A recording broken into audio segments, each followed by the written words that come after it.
I was 72 when the floor of my own home betrayed me. From the top of the staircase, I heard the voices that split my life into before and after. "She's too old to know how much money she has," Vanessa whispered. And then my son, my Lucas, answered, "You're probably right." The words didn't shatter me, they hollowed me out. I gripped the banister, steady as I had been when I once held a gavel. 30 years as a federal judge had taught me what real betrayal sounded like. It wasn't loud. It was quiet, careful, coded in reason. I leaned into the shadow of the landing where the light never reached. Below, the kitchen glowed with the bluish hum of the refrigerator. Vanessa's tone was measured, persuasive, like she was already in front of a jury. Lucas's silence weighed heavier than her lies. He kept tracing circles on the counter as if rehearsing his guilt. "She called the tree company twice," Vanessa said. "She tipped the delivery boy twice. These are signs. Lucas, she's slipping." I remembered both incidents. The maple had 2 separate diseases, and the boy with the black eye had needed kindness. What they saw as confusion was compassion, but in their story, compassion was weakness. I could have walked into that room, demanded respect, reminded them who paid the bills and who still signed every check. Instead, I stepped back. Because I knew something they didn't. Sometimes the best move is to let your opponent believe you've already lost. That night, I sat on my bed under the skylight, opened an old legal pad, and wrote one line across the top. Hayes v. Hayes et al., and beneath it, "Let them think I am weak. That belief will be my strength." The next morning, I shuffled into the kitchen in my wool slippers, hair deliberately unbrushed, a perfect portrait of absent-minded age. Vanessa glanced at Lucas, her lips curving like a cat who'd cornered a bird. "Good morning, Mom," Lucas said, his voice too bright, too careful. "We were just talking about maybe scheduling you a checkup. It's been a while since you've seen a doctor." I smiled faintly, lowering myself into the chair that had molded to me over decades. "A checkup? Oh, that sounds wise." In truth, Dr. Patel had given me a clean bill of health 3 months earlier, but I nodded as if this were brand new information. I watched Vanessa's eyes light up, that tiny spark of triumph she couldn't quite hide. That afternoon, curiosity carried me into Lucas's office. His laptop was open, password the same as it had been since high school, his birthday. Predictable as the Vermont snow. One search bar was still glowing on the screen. Early symptoms of dementia. Another tab, Vermont conservatorship procedures. My chest tightened, not from fear, but from recognition. I had seen hundreds of cases like this from the bench, families whispering about competence, pushing papers under the guise of protection, harvesting doubt for profit. Scrolling deeper, I found emails between Vanessa and Lucas. She'd been sending him little stories, fabricated incidents, selective memories, outright lies. She forgot we had dinner with the Mitchells. She left the porch light on all night. She mixed up her prescriptions. It was meticulous, calculated, the way a spider threads its web strand by strand until the fly doesn't notice it's trapped. I leaned back in his chair and whispered into the empty room. "So this is the trial you want me to fight?" I began printing every email, every search history, every breadcrumb of their scheme. My file was born that night, not in a courtroom, but in the shadows of my son's study. And for the first time in years, I felt alive. By Thursday, Vanessa had moved into phase 2 of her campaign. I learned of it not from her lips, but from the sound of my phone buzzing against the windowsill. "Mrs. Hayes, I'm so sorry," my friend Ruth from the Bridge Club sighed. "Vanessa called and said you're too tired to play. We'll miss you tonight." I hadn't missed a game in 15 years. My mind sharpened on those Thursday evenings, cutting through cards and conversation with the same precision I once used in court. Vanessa had canceled it for me without asking. That same afternoon, Rosa, my housekeeper of 12 years, called in tears. "Mrs. Hayes, I swear I never took anything. Please believe me." "Of course I believe you," I said calmly, though my pulse was pounding. "Who told you otherwise?" "Mrs. Vanessa," she whispered. "She said she caught me stealing little things." I closed my eyes. Vanessa was pruning my support system, one branch at a time. Friends gone, staff dismissed. Isolation is the first cage. "Rosa, have you seen her doing anything unusual lately?" I asked carefully. Hesitation. Then, "She goes through your desk when you nap, takes pictures with her phone. I thought she was helping organize, but..." Perfect. A witness. A mistake on Vanessa's part. That night at dinner, she served roast chicken with a smile as smooth as the silverware. "Alina, I was thinking doctor. Patel is too old-fashioned. There's a specialist in Burlington, Dr. Norton. He deals with cognition issues, very modern, very advanced." I sipped my wine, meeting her gaze over the rim. "That sounds wise. At my age, one must stay prepared." Lucas shifted uncomfortably, stabbing at his potatoes. Vanessa, meanwhile, glowed with satisfaction. She thought she'd won another round. But what she didn't know was that I had already begun drafting my counterclaim, quietly, steadily, and with more evidence than she could ever fabricate. The judge in me was awake again, and this time the courtroom was my own home. Tuesday came draped in early autumn fog, the kind that makes Vermont towns look like half-forgotten postcards. Vanessa insisted on driving me to Burlington for my evaluation. I wore my thickest cardigan and carried an empty notebook in my purse, though not for doodles. Evidence likes to hide in plain sight. Dr. Caleb Norton's office looked more like a stage set than a clinic. Pristine walls, untouched magazines, a faint chemical smell that screamed of fresh paint. A place trying too hard to look credible. "Mrs. Hayes," he greeted, adjusting his glasses with an oily smile. "How are we feeling today?" Before I could answer, Vanessa slid in like a prompter at the edge of the curtain. "She's been having episodes, forgetting names, repeating herself." I glanced at his desk. A notepad lay there, filled not with his handwriting, but with Vanessa's sharp loops, bullet points, little scripts. "Let's do some quick tests," Norton said smoothly.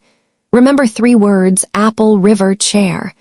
"Apple, river, chair," I repeated, crisp as a court record. 5 minutes later, I repeated them back without flaw. He frowned, but then declared, You hesitated. That indicates early decline." I almost laughed, hesitated. The man was fabricating errors in real time. When he rushed me through a drawing test, cutting me off before I finished, I recognized every trick. I'd cross-examined witnesses who tried the same stunts. When the farce ended, Norton folded his hands. "We'll have a comprehensive report soon, but preliminarily, I see concerns." Vanessa squeezed my hand with mock sympathy, her nails pressing too hard, as if already claiming victory. I let my shoulders slump. "Oh dear, I hope I'm not becoming a burden." Inside, though, my mind sharpened like a blade. A corrupt doctor and a desperate daughter-in-law had just handed me something better than fear. They had handed me motive, method, and collusion, all in writing, all in front of a witness, and I knew exactly how to turn it into their undoing. By Friday evening, the house smelled of rosemary and beef. Vanessa had outdone herself, serving my favorite pot roast with a smile as sweet as poisoned honey. "Eat, Alina," she urged, sliding the platter closer. "You need strength." I took a small bite, chewed slowly, then set my fork down. My stomach clenched not from the food, but from the tiny pills she had handed me earlier, calling them blood pressure medicine. I hadn't swallowed them. Sleight of hand is easier when people think your fingers tremble. Later, under the lamp in my study, I compared them to my real prescription. They didn't match. Not even close.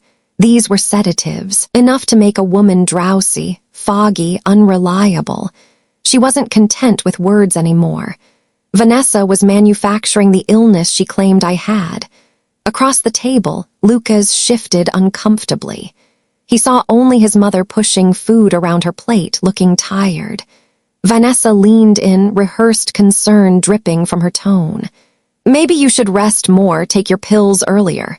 Don't you agree, Lucas? He nodded weakly, avoiding my eyes. He wanted to believe her more than he wanted to question me. That was her true weapon, not poison, but persuasion. When the dishes were cleared, I retreated to my room, heart hammering. For the first time, I felt real danger.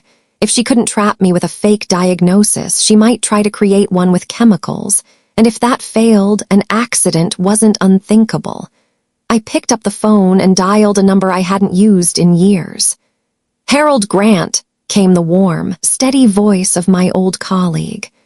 "Harold," I whispered, staring at the untouched pills on my desk. "I need your help. My daughter-in-law is trying to kill me, and I intend to prove it in court."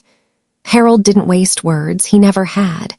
"Alina, I believe you, but we'll need airtight proof. Not suspicions, not gossip, evidence that can walk into court and stand on its own legs." I told him everything. The canceled bridge club, Rosa's dismissal, the false diagnosis, the pills that weren't mine. When I finished, silence hummed through the line. Then Harold said the name that changed the shape of my battle. "Naomi Cruz, private investigator. She specializes in financial crimes. I'll have her reach out." The very next afternoon, Naomi arrived at the Maplewood Cafe in town.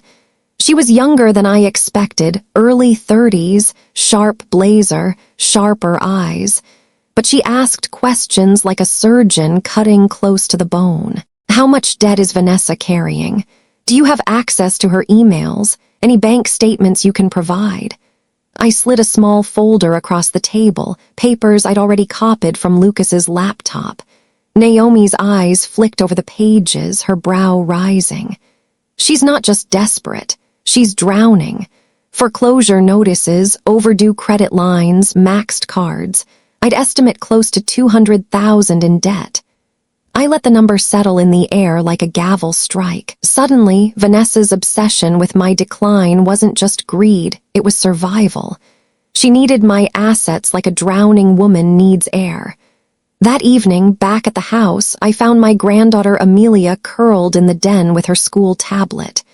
16, bookish, cautious, but I saw my own steel in her eyes.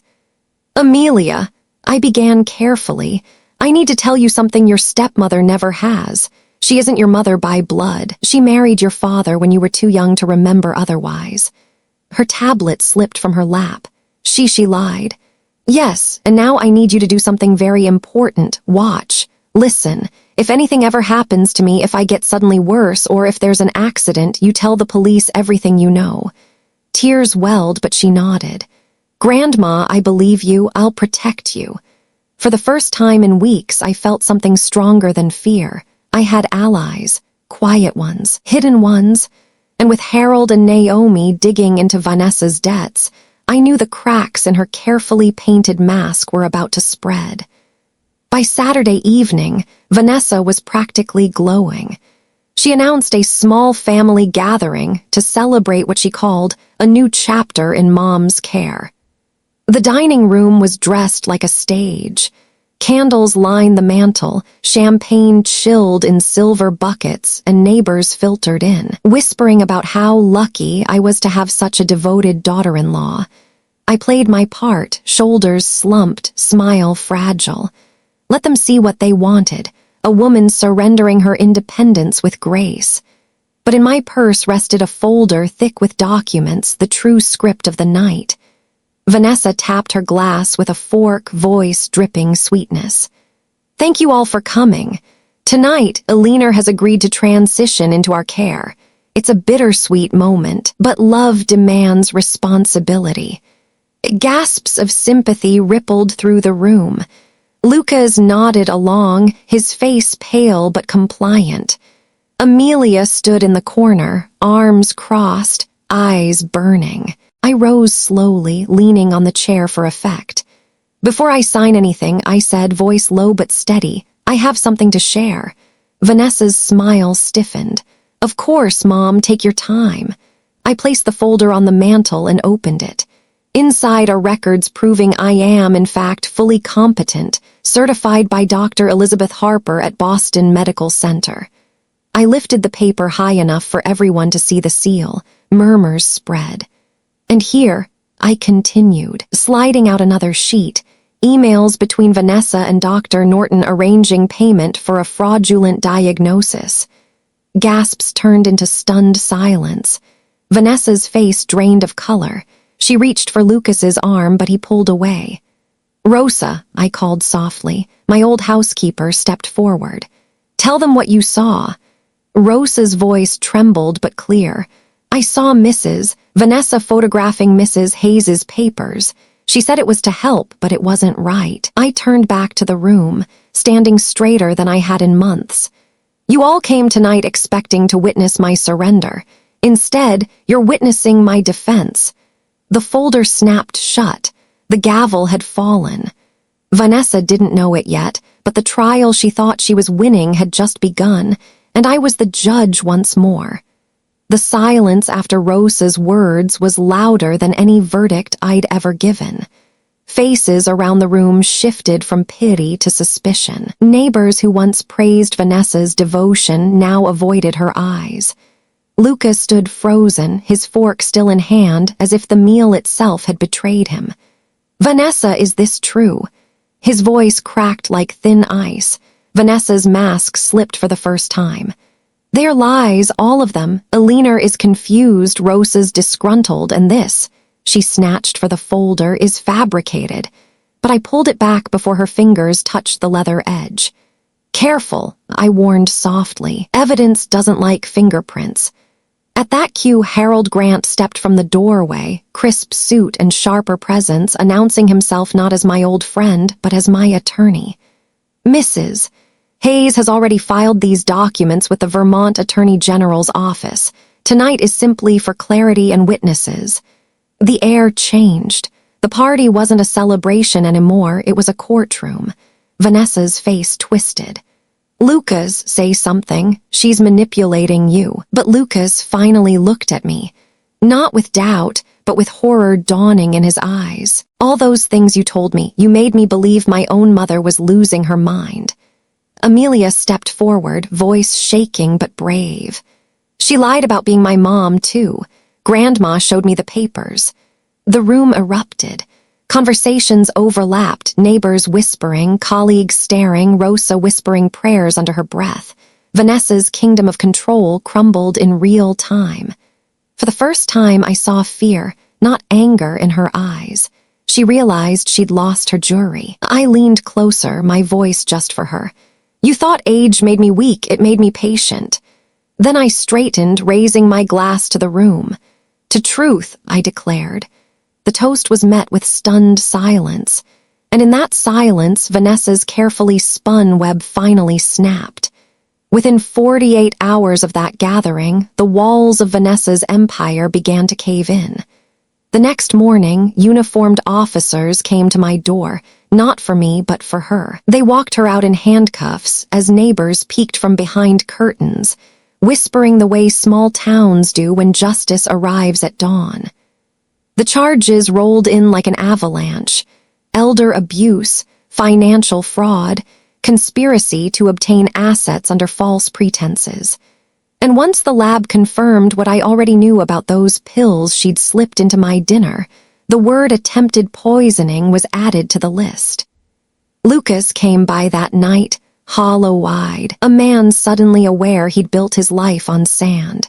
He sat at the kitchen table where his wife had once plotted my downfall.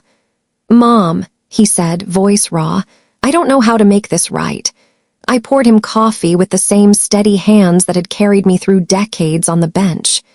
"You start," I told him, "by telling the truth to yourself, to your children, and to me." Meanwhile, Dr. Norton's name flashed across every local headline. His medical license was suspended within days, and whispers spread that federal charges were next. For him, Vanessa's scheme hadn't just collapsed, it had dragged him down with it. And yet in the sudden quiet of my home, I felt no triumph. Justice is never sweet when it comes from within your own blood.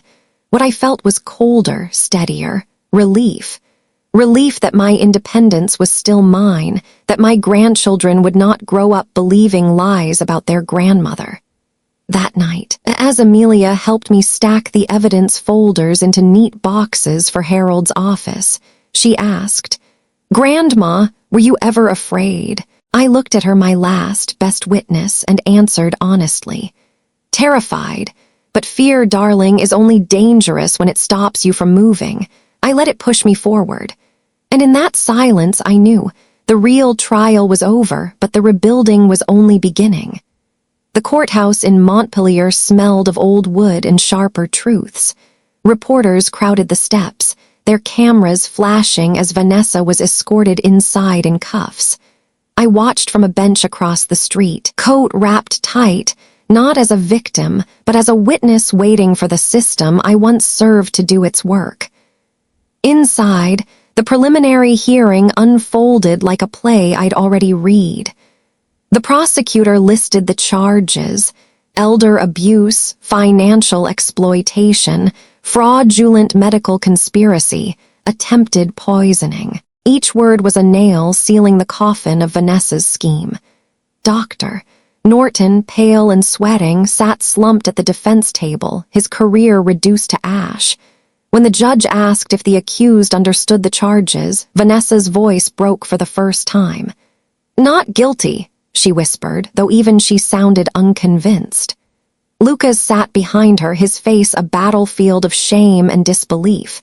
He didn't try to defend her, he didn't even look her way.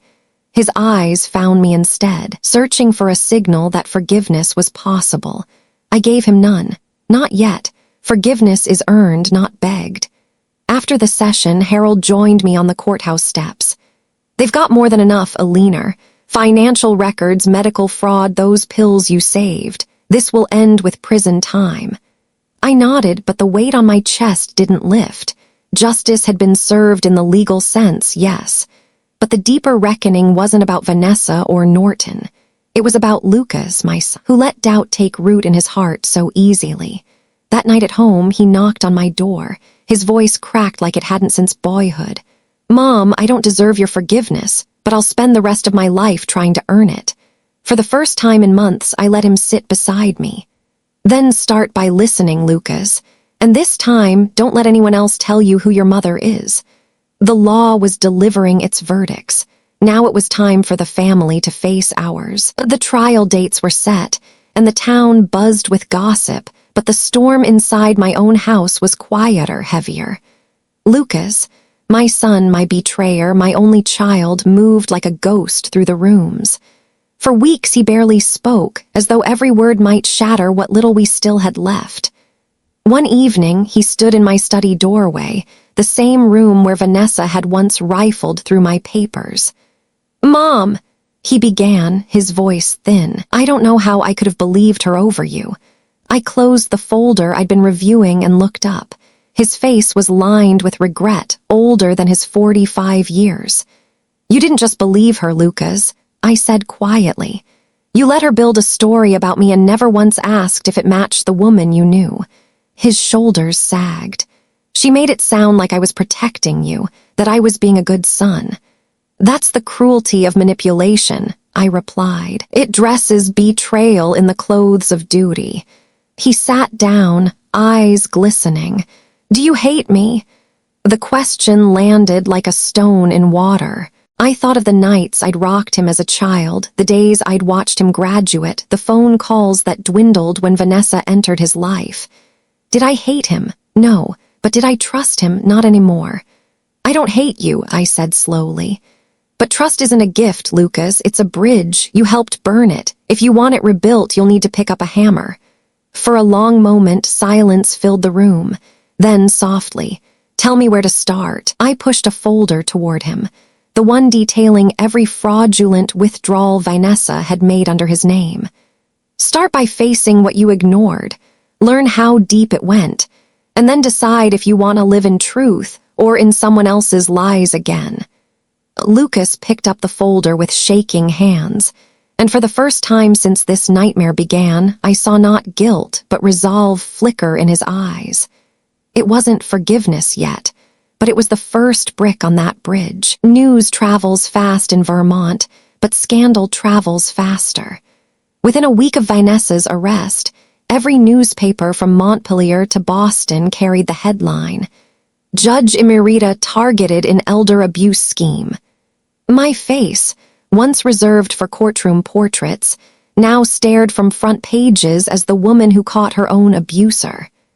Neighbors who once nodded politely at the grocery store now stopped me in the aisles, whispering, "You were so brave," as though bravery was anything more than survival with a steady hand. Old colleagues called, stunned that the same courtroom tricks we'd warned juries about had unfolded in my home. And then came the reporters. They swarmed the courthouse steps, demanding statements. I gave them only one. Getting older doesn't mean becoming weaker. It means you've had more years to learn how to fight smart. Behind the headlines, the fallout spread deeper. Dr. Norton's suspension became permanent. The medical board unearthed at least 3 other families he'd misdiagnosed for cash. He faced federal fraud charges, his once pristine career reduced to a cautionary tale.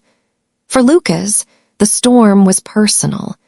His colleagues at the engineering firm eyed him with pity, whispering about how he'd let Vanessa manipulate him. Amelia and her younger brother endured classmates repeating the story as if it were local folklore. My family's pain had become public entertainment. Yet something unexpected grew from the wreckage.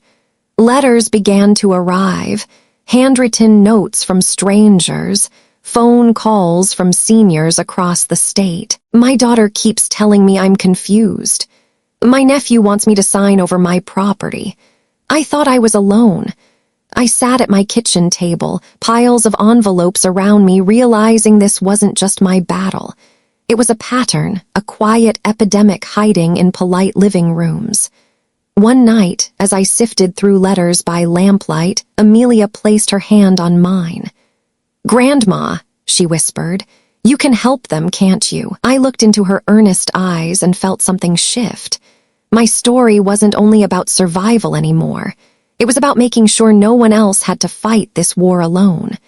The law had given me a voice. Now I would use it louder than ever before. Winter settled over Vermont, but inside my home, something new was stirring. What had begun as survival was turning into purpose. With Harold's guidance, I founded the Hayes Legal Initiative for Elder Protection, a nonprofit offering free legal aid to seniors targeted by their own families. What started with a handful of cases grew into dozens within months. The courthouse where I once presided as a judge now welcomed me back as an advocate. Not behind the bench, but beside the vulnerable. Lucas surprised me. At first, he volunteered out of guilt, filing papers, answering phones, but soon I saw a different fire in him. He sat through workshops on financial literacy, spoke to caregivers about warning signs, even admitted his own failures publicly. "I was blind," he told one gathering, voice trembling. "My mother taught me that blindness can cost lives." It was the closest thing to redemption I'd ever heard from him. Amelia, too, transformed. No longer the shy teenager who once curled on the sofa with her tablet, she began interning at the clinic, typing affidavits with hands that no longer shook. She called herself Grandma's Apprentice, and for the first time I let myself imagine a legacy not measured in money, but in protection. As for me, I found a new rhythm. Days were filled with hearings, consultations, and late-night strategy sessions. My kitchen table became a war room for justice. I was no longer playing defense. I was on the offensive, turning the tactics Vanessa had used against me into weapons for others. One evening, as snow dusted the windows, Amelia looked up from her laptop. "Grandma," she said, "I think you're scarier now than you ever were on the bench." I laughed, the sound sharp and alive. "Good," I told her. Because predators only fear what they can't control. The transformation was complete, from victim to survivor to something far more dangerous.